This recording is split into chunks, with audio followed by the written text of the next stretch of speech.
Baik, perkenalkan nama saya Bella Fisya, saya dari kelas 12.1. Di sini saya akan menceritakan awal mula terjadinya penjajahan di Indonesia atau awal masuknya penjajahan di Indonesia dari mulai datangnya Belanda hingga Jepang dan sampai akhirnya Indonesia bisa merdeka sampai saat ini. Untuk teman-teman jangan lupa simak dan ya kita langsung mulai saja, inilah dia ceritanya. Penjajahan Indonesia dimulai pada abad ke-15 saat bangsa Eropa datang mencari rempah-rempah yang sedang saat itu sangat bernilai. Portugis pertama kali tiba di Maluku pada tahun 1512. Diikuti oleh Spanyol yang juga tertarik menguasai perdagangan rempah. Meski Portugis menguasai berbagai wilayah, mereka menghadapi persaingan yang sengit dengan Spanyol, yang akhirnya mengalahkan mereka di beberapa daerah. Pada awal abad ke-17, Belanda mulai masuk ke Indonesia melalui VOC atau Verenigde Oost-Indische Compagnie yang didirikan pada tahun 1602 untuk menguasai perdagangan rempah. Batavia atau sekarang biasa disebut dengan Jakarta menjadi pusat VOC yang mengendalikan pelabuhan-pelabuhan utama di Indonesia dan menerapkan sistem monopoli untuk keuntungan yang besar meskipun banyak kerajaan lokal penentang. VOC berhasil menguasai banyak wilayah termasuk Maluku dan Makassar dengan menggunakan kekuatan militer untuk menekan perlawanan dari kerajaan lokal. Sistem monopoli yang diterapkan sangat merugikan penduduk Indonesia yang hanya bisa menjual hasil bumi mereka kepada VOC dengan harga yang serendah-rendahnya dan juga ditentukan oleh Belanda, sehingga membuat mereka ini sangat menderita pada kala itu. Saat 1799 VOC dibubarkan karena krisis keuangan dan kekuasaannya diambil alih oleh pemerintah Belanda.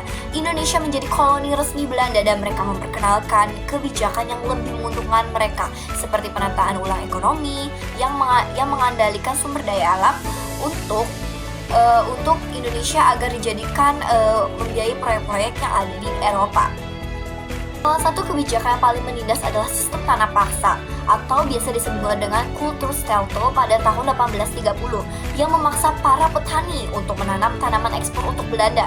Tanaman ini kemudian dijual di pasar internasional, sementara petani itu hanya menerima sebagian sedikit apa yang telah Belanda itu kasih. Itu tidak sepadan dengan apa yang mereka kasih atau apa yang mereka telah berikan kepada Belanda kala itu. Pemerintah kolonial Belanda juga menerapkan diskriminasi rasial yang tajam dengan golongan Eropa ditempatkan sebagai kelas atas dan pribumi itu ditempatkan sebagai kelas bawah. Kaum Tionghoa juga digunakan sebagai perantara dalam perdagangan. Meski mereka sering menjadi sasaran kebijakan pemerintah etnis yang menyebabkan ketegangan sosial di masyarakat itu sendiri. Pada akhir abad ke-19, perlawanan terhadap Belanda mulai muncul. Salah satunya melalui Perang Aceh yaitu pada tahun 1873 sampai 1904 yang berlangsung lebih dari 3 dekade meskipun akhirnya Aceh jatuh ke tangan Belanda.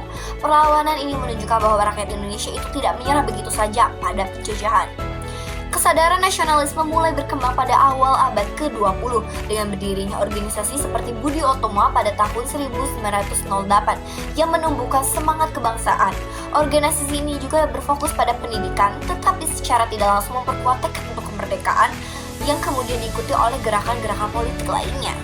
Puncak kebangkitan nasional itu terjadi pada tahun 1928 dengan Sumpah Pemuda yang menyatukan seluruh elemen pemuda-pemuda Indonesia untuk berjuang demi satu bangsa, yaitu bangsa Indonesia, dan juga demi kemerdekaan Indonesia itu sendiri. Sumpah Pemuda menjadi simbol persatuan dan semangat kemerdekaan Indonesia memperkuat tekad rakyat untuk mengusir para penjajah.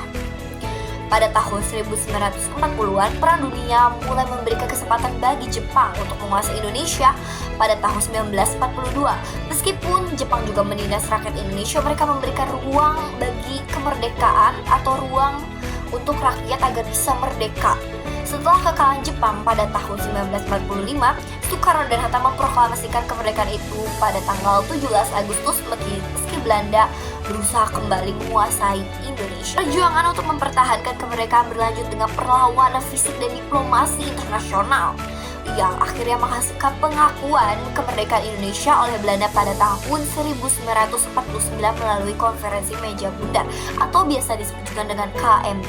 Dengan demikian, meskipun Indonesia dijajah lebih dari 3 abad, semangat kemerdekaan Indonesia itu akhirnya terwujud berkat adanya perjuangan rakyat yang gigih. Baik, itulah cerita atau awal mula terjadinya penjajahan di Indonesia. Saya harap Bapak dan teman-teman juga mengerti apa yang saya bicarakan, karena teman-teman itu bisa searching lewat Google atau semacamnya untuk lebih mendetail ya tentang ceritanya. Baik, saya Wilaf Gisya pamit undur diri. Saya mohon maaf apabila ada kesalahan dalam mengucapkan ataupun saat bercerita. Billahi taufiq wal hidayah. Wassalamualaikum warahmatullahi wabarakatuh.